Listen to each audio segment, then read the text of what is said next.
आज हम सर्वनाम पदबंध पर बात कर रहे हैं। सर्वनाम पदबंध, जो पदबंध वाक्य में सर्वनाम के स्थान पर प्रयुक्त होते हैं उनको सर्वनाम पदबंध कहा जाता है।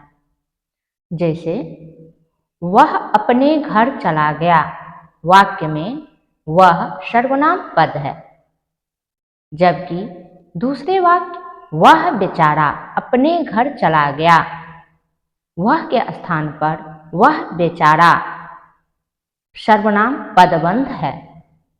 अतः वाक्य में सर्वनाम का काम करने वाला पद समूह सर्वनाम पदबंध कहलाता है।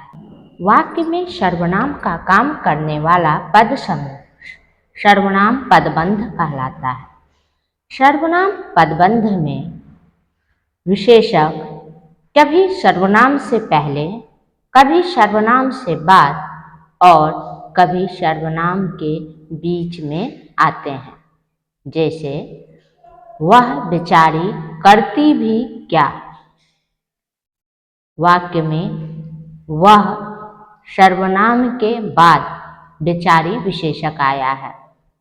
इसी तरह वह अभागा कुछ भी न कर पाया, कोई गरीब कहाँ से खिलाए बच्चे को, मैं दुखिया और करता भी क्या।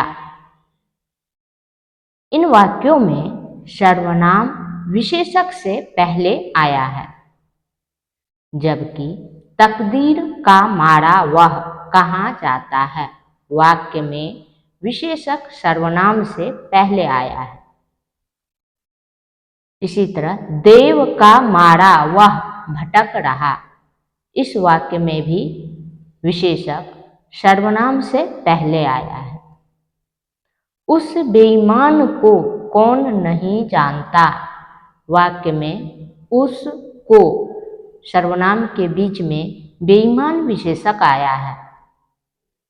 इसी तरह उस अभागे से गलती हो गई, वाक्य में उस से के बीच में अभागे विशेषक आया है।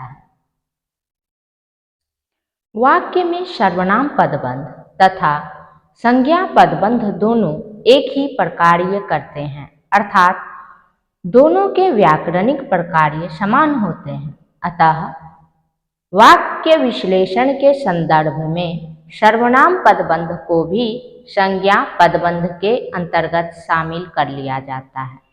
इसलिए कुछ व्याकरण में पदबंध 4 ही स्वीकृत किए गए हैं: संज्ञा, विशेषण, क्रिया और क्रिया विशेषण पदबंध। सर्वनाम को संज्ञा पदबंध के अंतर्गत सम्मिलित कर लिया।